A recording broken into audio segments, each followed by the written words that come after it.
Plus গুরুতর গুলিবিদ্ধ হয়েছে। এবং গুলিটা কী ধরনের গুলি, এটা কি ডাইরেক্ট গুলি নাকি সিটা গুলি বা কোন ধরনের গুলি, এটা আমরা জানি না। কোটা সংস্কার আন্দোলন চট্টগ্রামে সংঘর্ষে নিহত ৩। প্রিয় দর্শক, অনুরোধ রইল ভিডিওটিতে একটি লাইক দিয়ে আমাদের ইউটিউব চ্যানেলটি সাবস্ক্রাইব করে দিবেন এবং ভিডিওটি সম্পর্কে আপনার মূল্যবান মতামত কমেন্টস করে জানাবেন।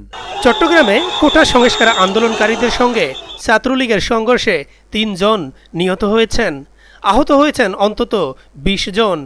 এর মধ্যে কয়েকজনের অবস্থা আশঙ্কাজনক।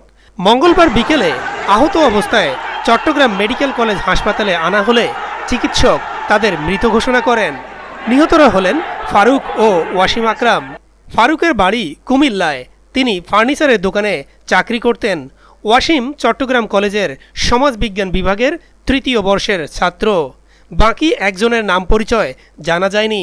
মরদেহ চমেক মর্গে রয়েছে। চমেক হাসপাতালের জরুরি বিভাগের চিকিৎসক ডাক্তার নুজহাত ইনু বলেন, চমেক হাসপাতালে ২ জনকে মৃত অবস্থায় আনা হয়। এর মধ্যে ফারুক নামে একজনকে গুলিবিদ্ধ অবস্থায় পাওয়া যায়।